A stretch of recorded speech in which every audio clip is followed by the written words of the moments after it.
Placemat. Okay guys, ito na siya o palapad na siya. Yan na. Yan na siya. Ito may kita nyo sa gitna. Ano yan, style ko yung diamond na style yan sa gitna, magkabilaan. Ito tsaka dito. Magkabilaan yan. Ayan siya. Placemat. Ayan siya.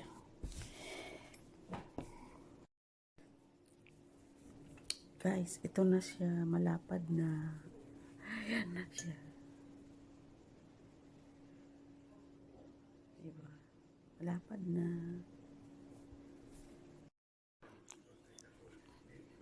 Ayan na siya guys, planchahin ko na lang siya.